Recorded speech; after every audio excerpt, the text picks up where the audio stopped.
Halo semuanya, perkenalkan nama saya Elizabeth Melinda Pamaningrum. Saya mahasiswi Universitas Mercu Buana Jakarta Barat. Pada kesempatan kali ini saya ingin mempresentasikan mengenai fenomena penggunaan bahasa pergaulan di Indonesia. Lanjut kita masuk ke dalam slide 2 supaya kita lebih memahami apa saja sih fenomena yang terjadi di Indonesia terkait dengan penggunaan bahasa pergaulan. Yuk, mari kita masuk ke dalam slide 2. Ya, pada slide kedua ini saya ingin memberitahu mengenai apa bahasa terlebih dahulu. Jadi biar kita pun tahu mengenai bahasa pergaulan itu apa. Jadi bahasa secara umum adalah identitas dari suatu negara sebagai alat untuk berkomunikasi. Setiap orang membutuhkan bahasa ketika berinteraksi, mengungkapkan ide dan pendapat serta hubungan sosial lainnya. Jadi bahasa adalah sebuah alat yang kita gunakan untuk kita bisa berkomunikasi dengan baik dengan sesama, dengan rakyat Indonesia yang lainnya, dengan teman-teman, dengan rekan-rekan di kantor, dengan rekan-rekan mahasiswa. Kita gunakan untuk digunakan sebagai alat supaya kita bisa memahami, mengerti maksud satu sama lain, dan kita bisa gunakan dalam rapat, kita bisa gunakan dalam musyawarah, kita bisa mengungkapkan ide serta pendapat, dan digunakan untuk hubungan sosial yang lainnya. Oke. Slide kedua. Pada slide kedua ini saya ingin memberikan beberapa contoh macam-macam bahasa selain bahasa Indonesia, di mana terdapat bahasa Cina, bahasa Spanyol, bahasa Hindi, bahasa Arab, bahasa Portugis, bahasa Bengali, bahasa Rusia, bahasa Jepang, dan bahasa Punjabi atau Landa. Jadi di mana 10 bahasa yang saya tampilkan pada slide ini itu merupakan sebuah bahasa yang dimiliki oleh setiap negara. Jadi pada slide sebelumnya juga dikatakan bahwa bahasa adalah sebuah alat komunikasi yang dimiliki oleh setiap negara. Jadi setiap negara itu diwajibkan untuk memiliki bahasanya masing-masing. Begitu juga dengan Indonesia, kita putuskan bahwa Indonesia memiliki bahasa persatuan, yaitu bahasa Indonesia. Selanjutnya, bahasa Indonesia adalah bahasa yang kita pakai sehari-hari dan juga bahasa resmi negara kita. Dalam penggunaannya, bahasa Indonesia mempunyai beberapa aturan yang harus ditaati agar kita bisa menggunakannya dengan baik dan benar. Bahasa Indonesia dikukuhkan sebagai bahasa negara pada tanggal 18 Agustus 1945 pada Undang-Undang Dasar 1945 Bab XV Pasal 36. Fungsi bahasa Indonesia sebagai bahasa negara yaitu bahasa resmi negara, bahasa pengantar dalam dunia pendidikan, yang ketiga yaitu bahasa penghubung tingkat nasional, dan yang keempat adalah alat pengembangan ilmu pengetahuan dan teknologi. Jadi bahasa Indonesia adalah bahasa yang kita pakai oleh rakyat Indonesia sebagai bahasa resmi, sebagai bahasa yang kita gunakan sehari-hari, karena kita pun tahu bahwa Indonesia memiliki banyak bahasa, banyak suku daerah dan banyak juga bahasa di setiap daerah tersebut, karena setiap daerah kita pun tahu memiliki bahasa masing-masing.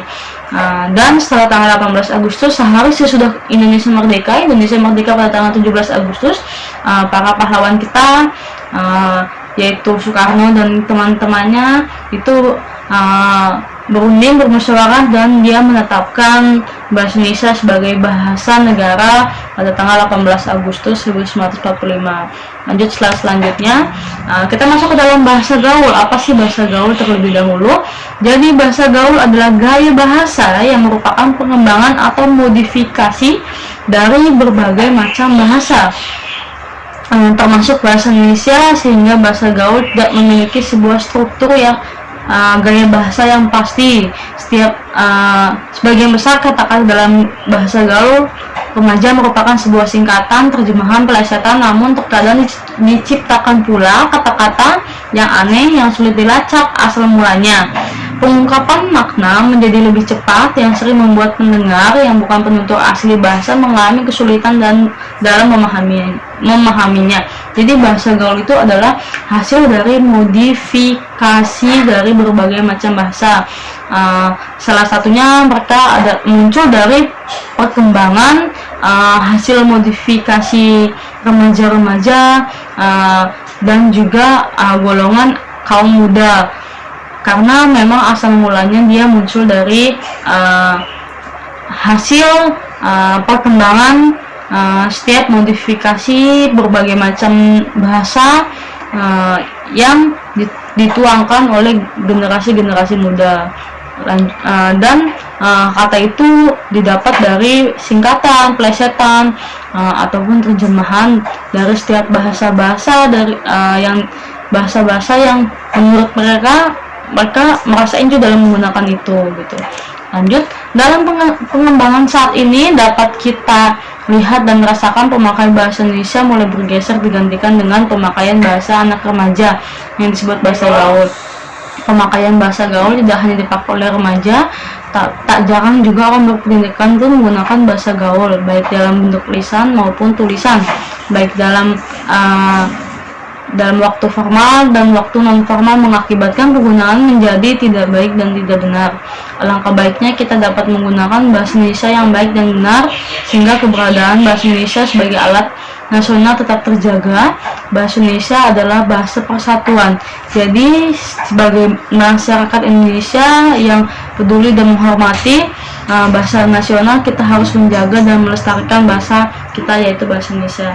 Jadi kita pun tahu banyak banget, emang banyak sih, bukan hanya kaum remaja juga, tapi banyak juga kok bahasa-bahasa pergaulan yang memang digunakan juga dalam bentuk bukan bentuk sih, tapi dari kalangan orang-orang yang berpendidikan. Kita pun tahu kalau di kampus kita juga banyak banget dosen-dosen yang menggunakan bahasa pergaulan dalam menyampaikan materi kepada anak-anak. Sebenarnya jujur, bahasa gaul itu dibilang bagus nggak bagus, sebenarnya semua itu ada baik dan ada poin positif dan poin negatifnya. Mungkin poin positifnya dengan adanya bahasa gaul itu bisa digunakan sebagai alat untuk menarik perhatian, karena dengan bahasa gaul pun ketika kita menyampaikan dalam materi, kita menyampaikan dalam presentasi, maka lebih memahami, terutama dalam kita pun tahu ketika kita ingin menyampaikan dengan bahasa-bahasa Indonesia, karena Indonesia pun sendiri memiliki struktur bahasa yang sangat baku, sehingga menyulitkan juga jika kita menggunakan bahasa Indonesia secara terus-menerus, karena itu lebih bersifat monoton. Beda dengan bahasa gaul. Kalau bahasa gaul itu lebih bersifat fleksibel, jadi lebih enjoy ketika kita mengungkapkannya, lebih enjoy, dan banyak banget kata-kata struktur yang mungkin hanya dengan plesetan gitu bisa membuat orang lain tertawa gitu kan. Karena memang strukturnya pun tidak jelas dan banyak banget kata-kata yang lucu dan bisa kita gunakan sebagai pusat perhatian orang banyak agar lebih memahami dalam penggunaannya di setiap presentasi, setiap materi yang ingin kita sampaikan. Lalu ragam bahasa gaul memiliki ciri khusus, singkat, lincah, dan kreatif. Kita pun tahu, udah saya jelasin tadi. Kata-kata yang digunakan cenderung pendek, sementara yang lain agak panjang akan dipendekkan. Jadi dia tuh menyingkat sih, ada yang panjang, ada yang pendek, itu disingkat sama dia sendiri. Lanjut, penggunaan awalan kata emang itu dibentuk dari kata memang, disisipi bunyi emang dari memang. Terus ada lagi nih, kata kagak dibentuk dari kata tidak yang bunyinya digantikan dengan kak gitu kan. Jadi kagak jadi tidak, kak tik gitu kan. Jadi ada perubahan bunyi lah gitu. Terus ada lagi nih contoh bahasa gaul, bahasa resminya, misalkan contohnya gue, lu. Kita pun tahu gue, lu, alay, lu, garing, itu bahasa yang sering kita temukan dalam kehidupan sehari-hari, dimana katanya gue itu adalah saya atau aku. Begitu juga dengan lu, alay dan garing. Lu itu lu itu kamu, menurut mereka itu muncul dari bahasa Betawi. Jadi bahasa itu tuh sering banget kita temukan kan dalam kehidupan kita sehari-hari gitu kan. Itu menjadi fenomena yang sangat sangat menggembar banget, karena memang banyak banget bahasa-bahasa seperti itu kita temukan dalam kehidupan sehari-hari. Terus pengaruhnya, masyarakat Indonesia tidak mengenal bahasa baku sehingga kehilangan patokan dan bimbingan untuk memakai bahasa Indonesia yang baik dan benar. Ya, lanjut. Jadi dengan masyarakat Indonesia tidak lagi mengenal bahasa baku sehingga kehilangan patokan dan bimbingan untuk memakai bahasa Indonesia yang baik dan benar. Jadi kita pun tahu penggunaan bahasa gaul terhadap eksistensi bahasa Indonesia itu, dengan adanya bahasa gaul, masyarakat Indonesia tidak mengenal bahasa baku. Mereka banyak banget sih memang masyarakat Indonesia yang belum paham tentang bahasa baku, karena bahasa baku sendiri pun saya juga sendiri jujur dibilang kalau untuk mengungkapkan sesuai dengan EYD itu masih kurang, karena kita pun tahu kalau bahasa Indonesia itu memiliki SPOK, struktur yang harus jelas sesuai dengan EYD, sesuai dengan KBBI, dan terkadang pun jika kita menggunakannya dalam kehidupan sehari-hari dengan pengungkapan yang baku itu masih sangat sulit sih.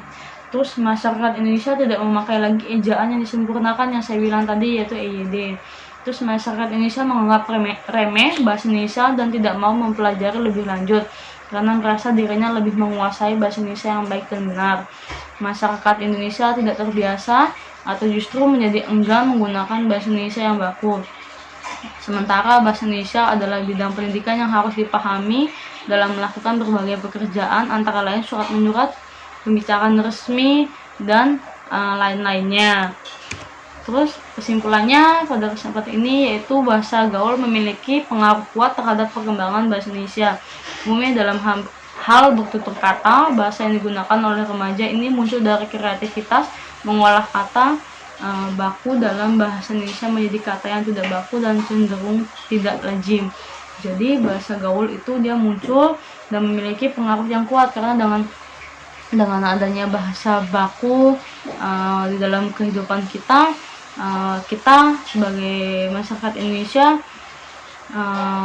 harus lebih harus lebih bisa memilah, maksudnya dimana saya harus menyampaikan menggunakan bahasa Indonesia, dimana kita harus menggunakan bahasa gaul, dan kalau lebih bagus, dan saya mengajak supaya kita lebih banyak menggunakan bahasa Indonesia agar kita pun bisa tahu dan kita pun tidak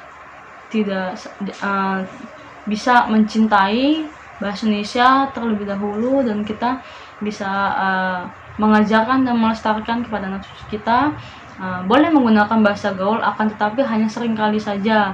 Misalkan dalam forum ini hanya untuk memancing saja, dan jangan sampai pernah menggunakan dalam kehidupan kita sehari-hari.